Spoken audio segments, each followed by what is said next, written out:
Сайн байцгаана сонсогчдоо та бүхэн сонсогчдоос ирсэн захидлын дугаар парт 12 инхүү хүрэхэд бэлэн болсон байна. За тэгэхээр энэ удаад нэлээд олон захидлуудыг шүүж сууж агаад 6 захиаг уншиж өгөхөөр би бэлэн боллоо. За тэрнээс гадна нэмэлтээр хүүхдэд худал бөөхил номноос Амиа урсан Яраа гэх бодит түүхийг та бүхэнд уншиж өгье. Захиа болгоныг дугаарлаад явах учраас та бүхэн хэрвээ сэтгэл бичгээр бол дугаарыг нь биччихэд тэгээ соёлтой болгосон хандхыг хүсмээр байна. За ингээд хийдүүлээ шууд захиа руугаа орцгоё. Сайн байна уу? Захиа очих өдрийн мэнд. Анх нөхөртөөгөө танилцахад мөрөөдө тоглоом тоглодог гэдгийг нь мэддэг байлаа.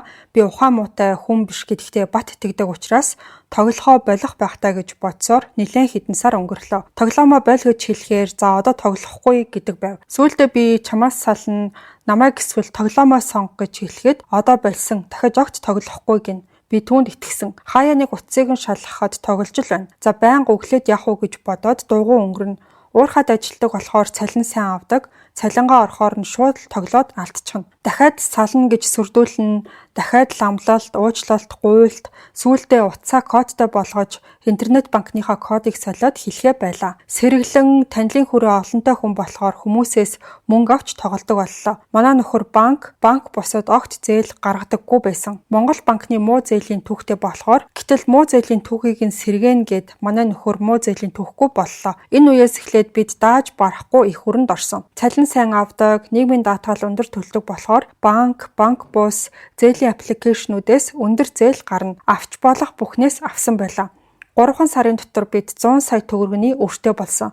Тэр бүгдийг тоглоод алдсан. Би жирэмсэн болж бүх зүйл хэцүү байсан ч биднийг гээд зориод ирсэн үрээ буцаахыг хүсээгүй. Нөхөртөө би одоо 8 сар ажиллаад ажилгүй болно.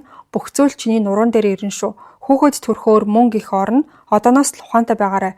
Нэг хүний цалингаар энэ их зээлийг барахгүй шүү гэж өдөр болгон хэлнэ. Гэхдээ тэр юу ч ухаараагүй. Улмал зээл авч сүүлдээ хүнээс хүүтэй мөнгө авдаг болов. Хамт олонныхоо дунд нэр хүндтэй болохоор олон хүн мөнгө зээлнэ. Би удалгүй төрлөө. Хүүхэд бид хоёрыг дутаасан юмгүй байгаа ч гэсэн би үргэлж үр зээл бодож шүнж ундаж чаддаггүй. Би 10 жилд байхдаа л буурал өстэй охин байсан. Энэндээ санаа зовдөггүй байсан. Одоо миний үс бүтэн буурал болжээ. Би дөнгөж 25 настай шүү дээ. Өөр зээлийг бодохоор ингэдэг юм болоо да. Анх халамжтай миний үгийг сонсдог, намайг дэмждэг, хайрладаг хүн маань одоо тис өөр хүн болсон. Ажилдаа явхаараа утсаар ярихгүй, би ажилдаа завгүй байна гин. Хүүхдээ төрөө шууд ажилдаа орно эцтэй. Чи ямар муухай бүдүүн болчихвоо.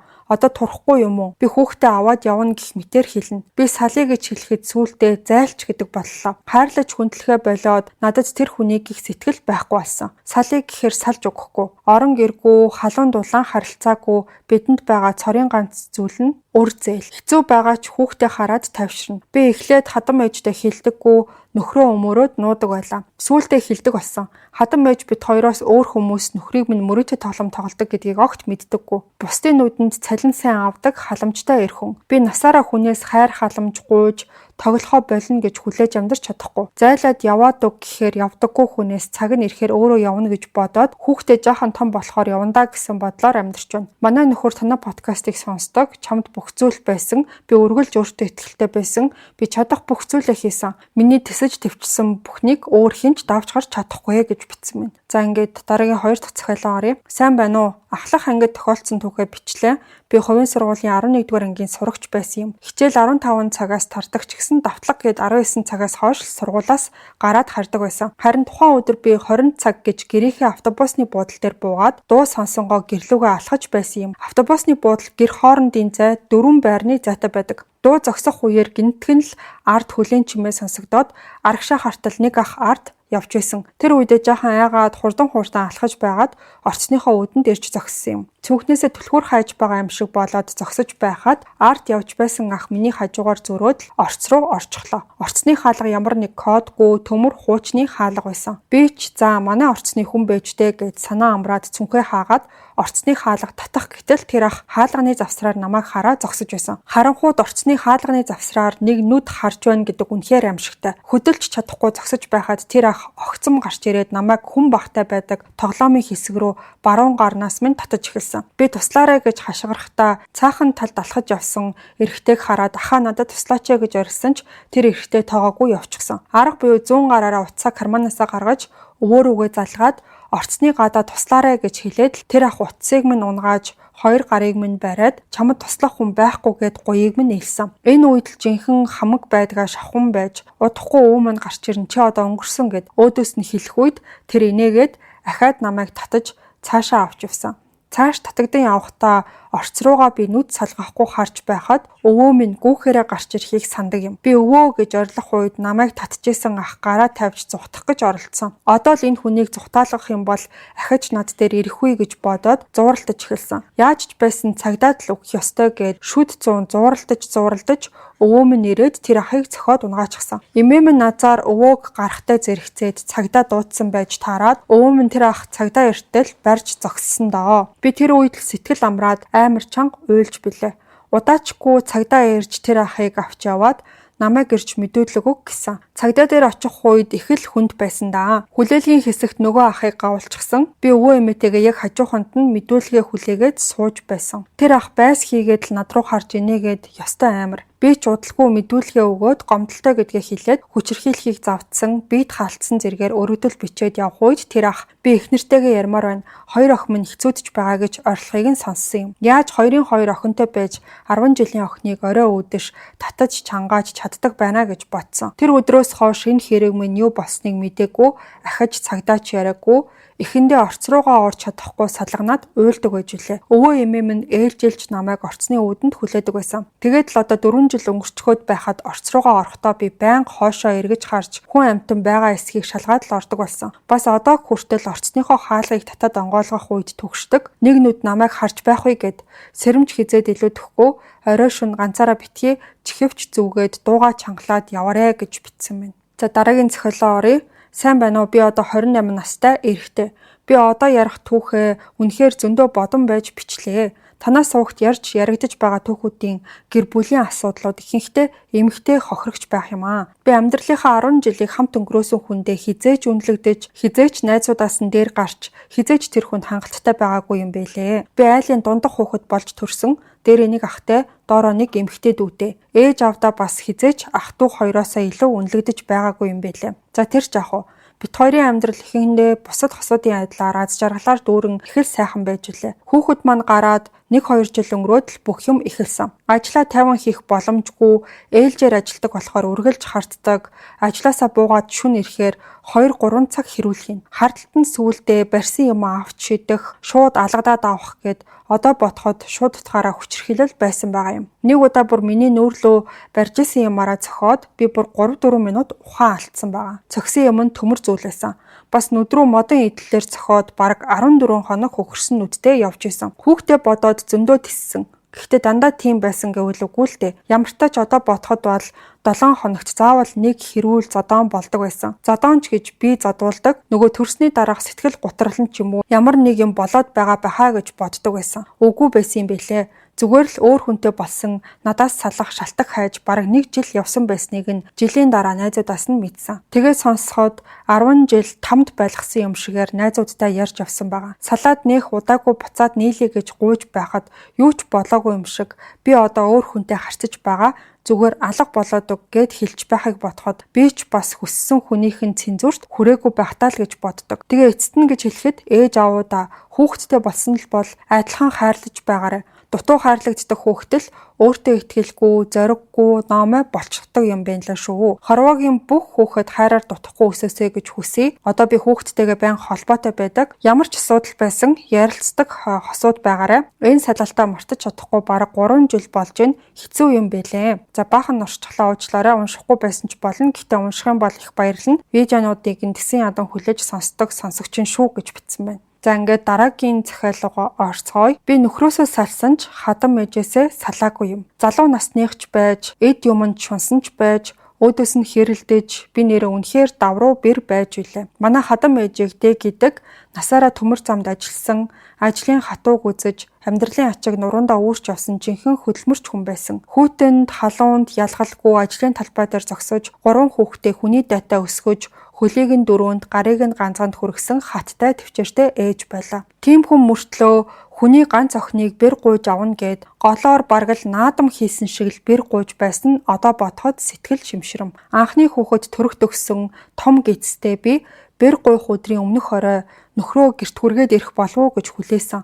Даан ч ирээгүй. Харанхуй шөнө нулимсаа арчиж машинаа өөрөө бариад төрсөн гэрлүүгээ явж илээ. Тэр үед хүү нэрээгүй байсан ч охиноо заавал гуйж аавна гэд бөөн хөлхөөрцөг болж байгааг нь хараад хадам ээжигээ үнэхээр өрөвдөж илээ. Бэр гуйх өдөр нөхөр цуг ирсэн. Би гомдолтой. Гэхдээ жирэмсэн хүн чинь тэгсхийгээд л мартчихсан. Гэхдээ жирэмсэн байхад авсан гомдол хизээч бүрэн тайлагддаггүй юм билээ. Хүүхдээ төрсний дараа ч тэр хөхөнд сүү орохгүй байхад хадам ээж минь нөхрийн гүзээтэй цайгаа ууйггүй чанаж өгнө. Өглөө өдөр орой хоол унд халамж анхаарал огт дутаахгүй. Залуу байсан би омогтой, маягтай, муухай амттай байна гэд уухгүй голно. Битгий маялаа дээ наадхаа уу гэд хаяа нэг хатуу үг хэлчихнэ. Би цонхон дээрээ гарч мэлмэртэл уйлна. Гэхдээ нь гүйж орж ирээд ингэдэг тэгдэг гэд тайлбарласаар аргалж байгаад л уулгана. Нөхөр гэртээ хоноогүй шөнө би цонхон дээрээ уйлаад хүлээгээ зогсож байхад хамт зогсоод л хүлээдэг байж үлээ. Төрсний дараах ойдолтой байхад хэвтэж бай гэд угаалга хийж өгнө. Өөртөө авсан цаа бугын готлаа миний охин өмсөө гэд өгнө. Найзуудтайгаа шоудод шүн гэртээ ирээд хүүдэн гомдсон гомдлоо хэлж уйлаад чарлаж байхад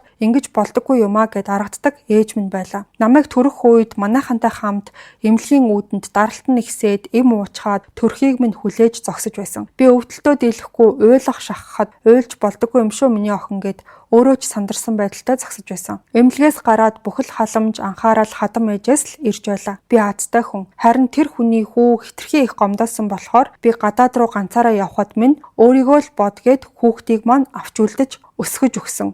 Хүний нутагт очиод би хадам ээж хүүхэд хоёртоо боломжоор л мөнгө явуулна. Хамгийн сүүлд хэрэгтэй аппаратыг нь авч өгч чадаагүй дээ. Одоо хүртэл харамсаж суудаг. Харин тэр мөнгийг хүүн шин их нэртэйгээ нийлээд идчихсэн байсныг сүулт нь л мэдсэн. Надад ганц л бэр байгаа гэд өөр хэнийг ч хүлээн зөвшөөрөлгүй явсаар буянтай ээж минь бурхны оронд одсон. Сүүлд хорт хавдар тусныг нь би мэдсэн.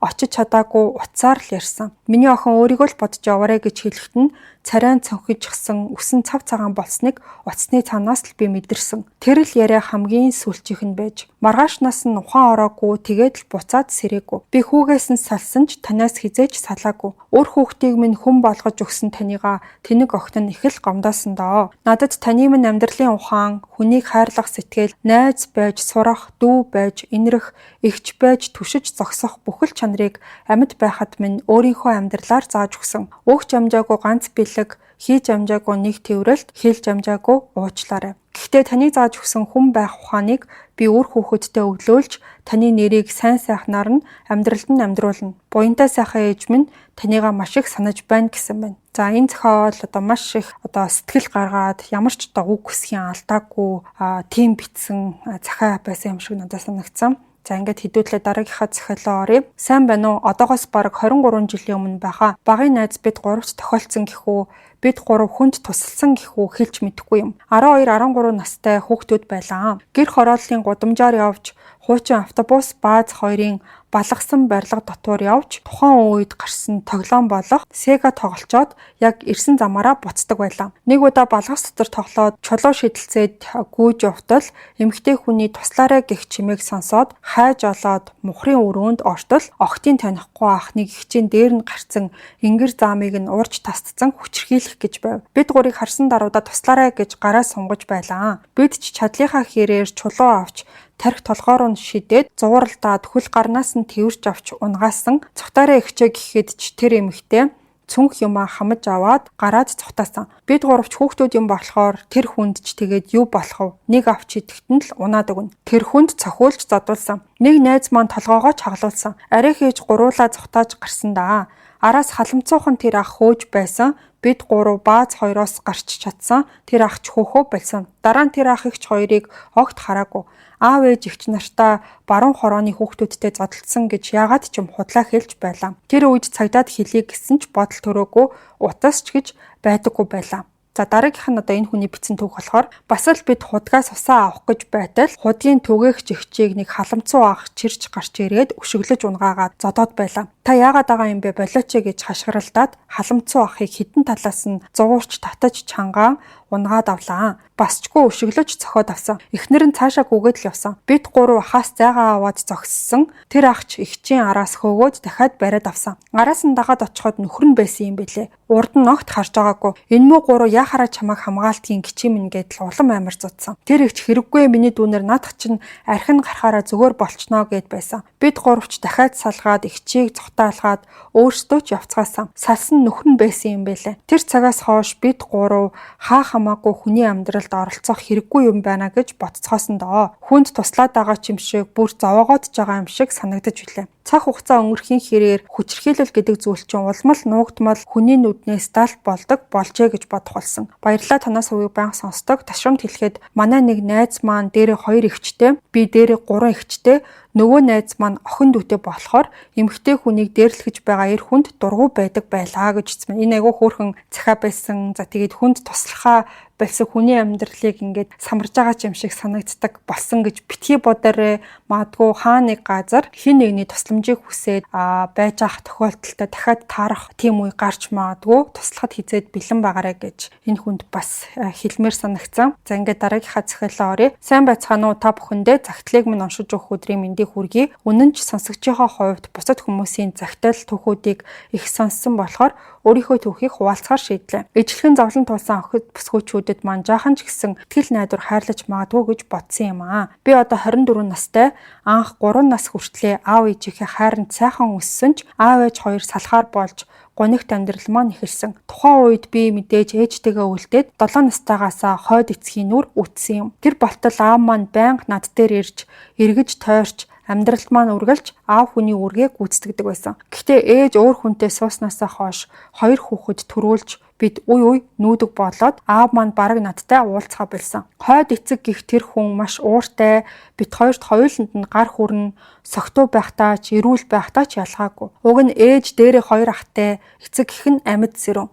Гэхдээ эмээ өвөөгөөс амьдралаа хавд орч нуун, харин нэг ах нь гэр бүлээрээ Европт амьдардаг байсан. Хойд эцгийн хүчирхийлэл 7 наснаас маань эхлээд би аимшигтай ихээр задуулж 10 настайдаа бүр ухаан алдаад эмнэлэгт сэрж байсан удаатай. Тухайн үед эмнэлгийн ажилчид яагаад цагдаа хуулийнханд мэдэгдээгүй, миний төлөө юу ч хийгээгүй юм болоо гэж хаяа гомдож хорсдог. Ээж маань угаасаа нөхрөө юу ч хийсэн уучлаад өмөөрөөд хамгаалаад байдаг байсан учраас эмч нарт бодвол нэг юм зохиож хэлж аргалсан баг. Тэр гэрт надад тайван суух орон зай гэж юу н байхгүй. Хойд эцэг бараг л ажил хийдэггүй байсан учраас хичээлгүй үед гэрт байнга тэр хүнтэй цуг байна. Дээрээс нь дүүнараа харж асарна, гэр орон цэвэрлэн гэд яг л зарц шиг. 7 хоногийн бараг бүх өдөр зодуулна. Өсвөр нас төхөөд тэр хүн намайг зодох нь арай багассан ч бэлгийн дарамт нь эхэлсэн. Өмнө нь ядчил тэр өдрийг давчихвал шөнө нь унтаж амардаг байсан бол шүн зүгээр л хар дарсан зүйл болж хувирсан. Ээж тухайн үед тэр хүний үйлдэлүүдийг харсан ч анзаараагүй дүр эсгээд өнгөрдөг байсан. Одоо ботход л зүрх зүсэгддэг. Нэг удаа манай хотын нилээн захруу нүгээд сургуультай ойрхон байхын тулд шалгалт шүүлэхтэй үед нагац ахындаа очиж хондог болсон. Тэр үед л нойр бүтэн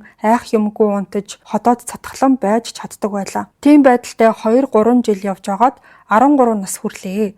Тэр зун нагац ахын гэр бүлтэй цог хөдөө явж амарсан юм. Үеэл ахыгч хоёр маань тухайн үед 16-17 настай хоорондоо тэрсгэн хүүхдүүд байсан. Бид сэлэх гээд нууранд очоод би хувцас тайлахад үеэл ахыгч хоёр миний биеийг хөхнөц болсныг хараад зүгээр л шоконд орчихсон. Тэр хүн намайг хүчиндэхдээ маш их тамалж, хазах, чимхэх, тас базах гэх мэт юмнууд хийдэг байсан юм. Гойны маань дотор таал цээж гээд яг эмзэг хэсгүүдэд хөхөрсөн, хатсан уул мөрөөд байгааг хараад ахыгч хоёр маань шууд л ойлгосон. Тэр даруй нагац заах бэрэгч хоёрт мэдэгдээд тэр хэд намайг тойрч суугаад үннээ хэлхийг ятгсан. Би маш их айгаад тэр хүн намайг алчхвал би яанаа л гэж бодсон. Нагац ах маань дахиж тэр хүн хизээч чамд хүрч чадахгүй учраас айлгүй бүгдийг нь хэлгэж ятгаад би хэлсэн. Хотод очсны дараа бэрэгч намайг эмч найз руугаа дагуулж яваад шинжилгээ хийлгээд нагац ах ээж хойд эцэг хоёртой уулзгаар явсан.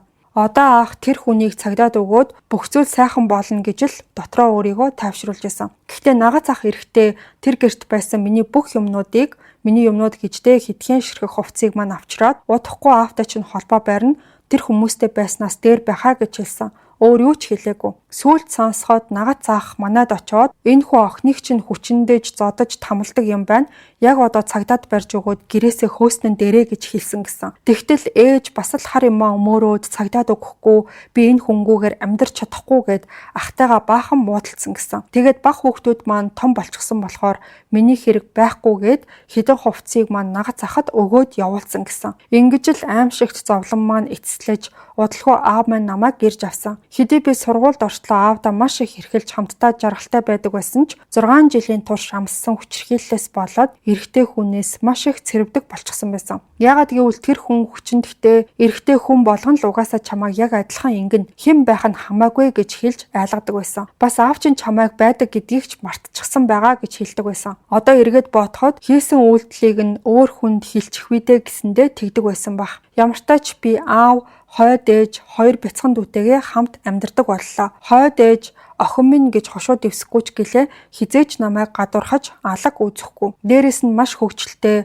хаач явсан тас инээж явдаг хүн байлаа. Хойд ээж нь манайхтай ойр амьдардаг болохоор үй бидэн дээр ирж хоол гэрийн ажилд туслана. Тэр хүнээс л би ихийн хайр гэдгийг анх удаага жинхэнэ утгаараа л мэдэрсэн юм даа. Би 13 тайдаа аавынхаа гэрт ирсэн гэхээр нэлээд том болчихсон байсан гэсэн үг. Тэгсэн ч хойд ээж эмээ хоёр надад дүү нараас маань дутахгүй санаа тавина. Би маш дуугүй дотгошоо хүүхэд байсан. Аргач үгүй бидтэй.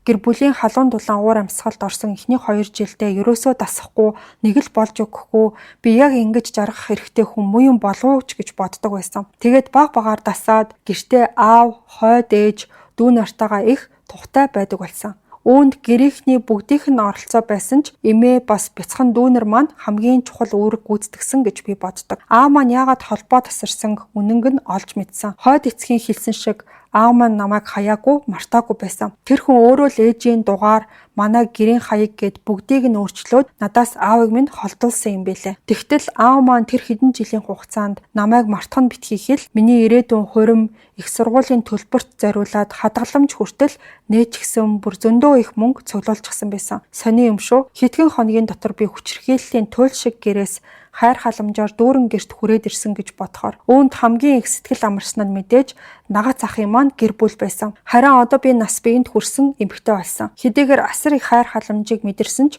сэтгэлийн шарах маань олон жил намайг өвтгөж сэтгэл гутралд ч их орсон. Эмээ буюу хойд ээжийн ээжэд би саяхан өөрийнхөө тулсан хэцүү амьдралыг ярьж сэтгэлээ нээсэн. Хамгийн сонирхолтой нь эмээ ерөөсөө гайхаагүй. Анх намайг хараад л харцнаас маань их зовлон амсаж яваа хүүхэд байна гэж бодсон гэсэн. Сүүлийн үед аавын маань даралт ихсэх гээд байгаа учраас эмээтэй ярилцаад аавд хэлэхгүй байхаар шийдсэн. Нагац ах аавыг олж уулзахдаа надад юу болсныг бүгдийг нь хэлээгүй маш хэцүү нөхцөлд байна гэж ерөнхийд нь хэлсэн юм байлаа. За энэ хүрээ захиагаа дуусгая.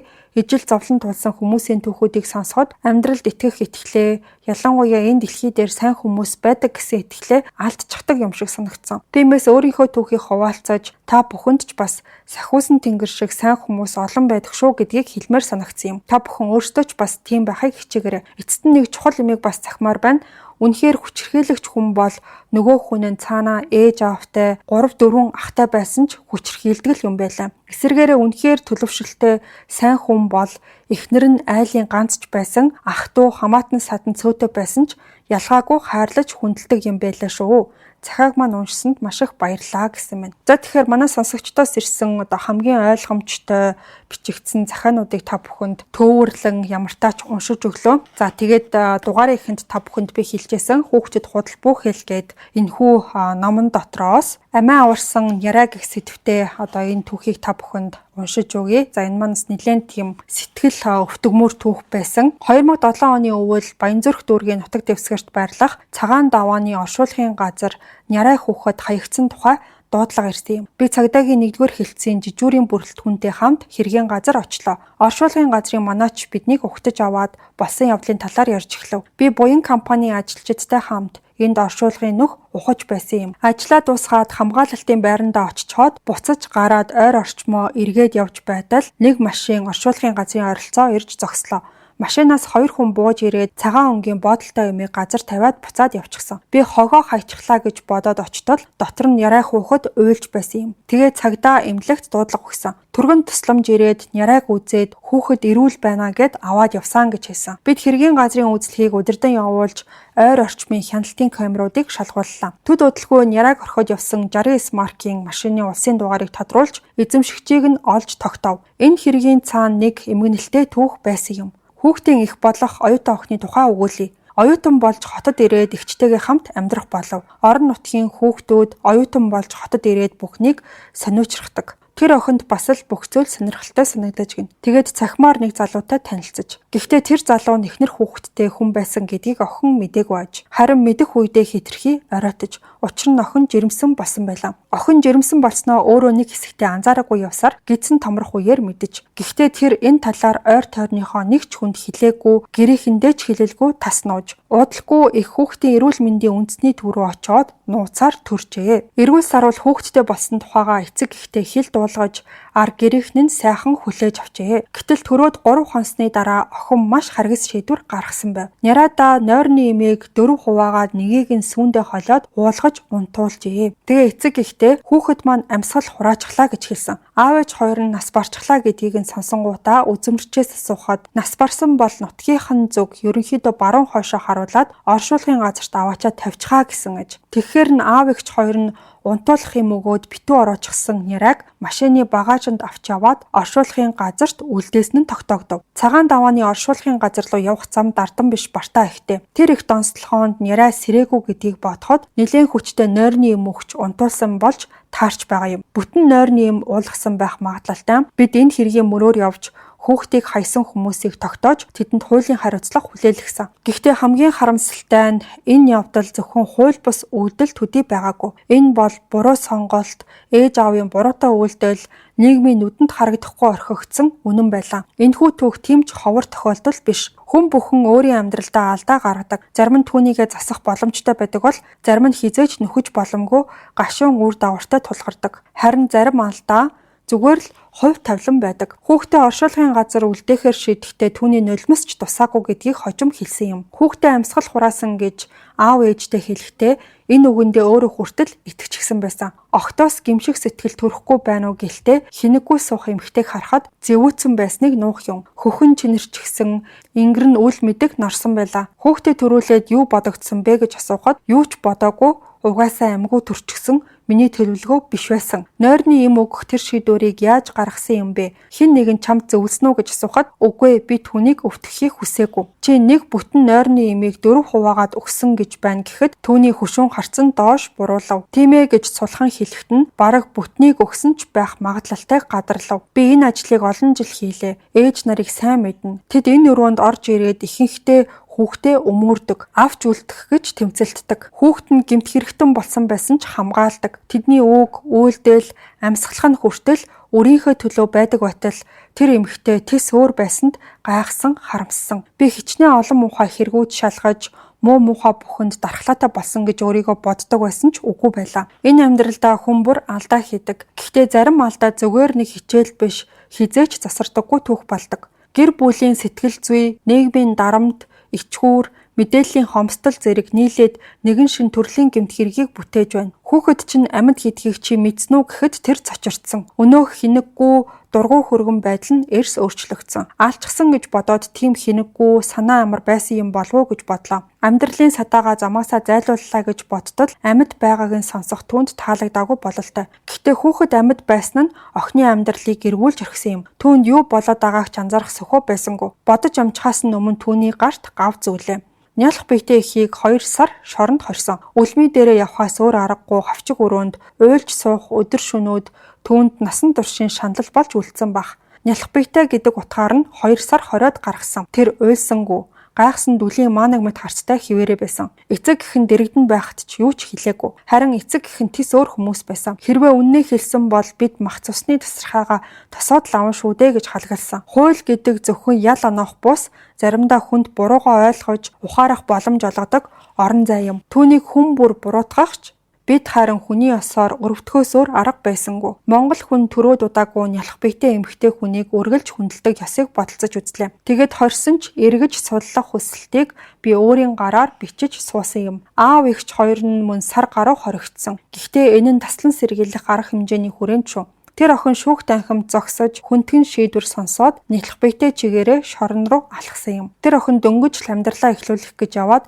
алдсан нэгэн байв. Гэвч алдаа нь уучлагдах хэмжээний байгаагүй. Хүүхдийг нь нярай хүүхэд тасрах газар төгсөн. Гэр бүлийнхэн нь жил орчмын дараа хүүг асрамжийн газраас авсан юм билээ. Өөрсдийнхөө мах цусны тасрахыг буцаан тэрхийг хүссэн бизээ. Харин түүний ээж хорих ялаа эдэлж өөрийгөө дотроосоо 1000 дахин задалж, эвлүүлж, дахин их хүн болохоор шийдсэн юм. Одоо тэр хүү ээжтэйгээ хамт аж төрж байгаа. Хэрэг шалгах явцад бид охиноос олон зүйлийг тодруулсан. Хүүхдийн эцэг хэн болохыг асуухад тэр нэрийг нь хэлж өгсөн юм. Гол нь тэр залуу хүүхдтэй болсноо мдээгүй байж. Надад тэр залуугийн дугаарыг өгсөн даруйд би түн рүү залгасан. Тэр дорн дуудлагыг авч хэсэг дээр хүрээд ирсэн. Хэсгийн байранд орж ирэхдээ л тэр залуу асуудал гарсанд дургуутсан байдалтай байсан. Дэгжин, цэмбэр, соёлтой залуу шиг л харагдав. Гэхдээ энэ бит хоёрын л асуудал.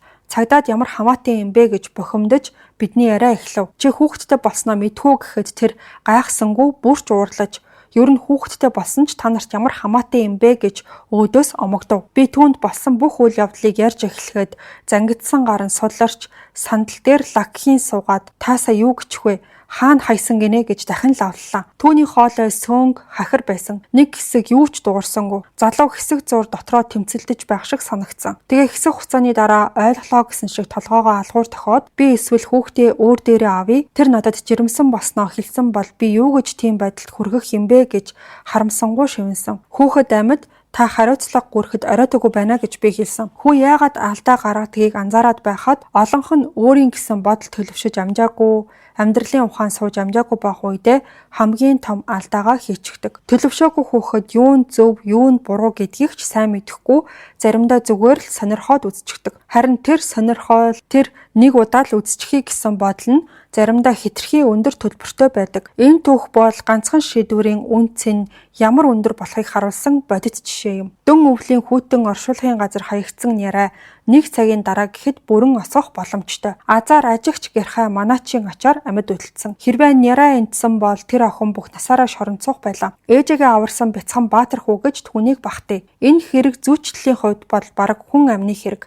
Гэхдээ эхэн няраа хүүхдээ хаях зүйл анги байсан учраас энэ зүйл ангиар зөөчлөгдсөн. Охины эгч өөрөө ч мэдлгүй хүнд хэрэгт холбогдож 1 сар хоригдоод гарч ирэхдээ ажлаасаа халагдсан байв. Настай эцэг нь мөн 1 сар хоригдохдоо би энэ ихэд дордож гарч ирсэн. Энэ бол оюутан охины хайхрамжгүй шийдвэрээс болж дор хаяж 5 хүний амьдрал сүйдсэн бодит түүх. Охины энэ буруу үйлдэлийн ард хинхэн хохиров гэхээр нэгдүгээрт хүүхэд. Хамгийн том хохирогч нь мэдээж нярай хүүхэд. Тэр томчуудын болчомгүй, хайхрамжгүй шийдвэрээс болж үхэх шахсан. Ямар ч гэмгүй байд шүү дээ. Хоёрдугаарт эгч нь. Энэ хэрэгт огт хамааралгүй хэрнээ хүүхдийг оршуулгын газарт аваачиж үлдээсэн учраас буруутгагдсан. Гуравдугаарт аав нь. Нас дээр гарсан хүнийг сар гаруй хугацаанд хорно гэдэг нь зөвхөн эрх чөлөөг нь хасах биш, эрүүл мэндийг нь муутгах, бүр цаашлаад амьдралынх нь үлдсэн жилүүдийг богиносхохоос ялгаагүй. Дөрөвдүгээрт өөрийнх нь амьдрал охин шүүн таслах ажиллагааны хүрээнд 2 сар хоригдоод гарсан. Дараа нь түүнд шүүхээс няраа хүүхдээ хайсан гэх зүйл ангаар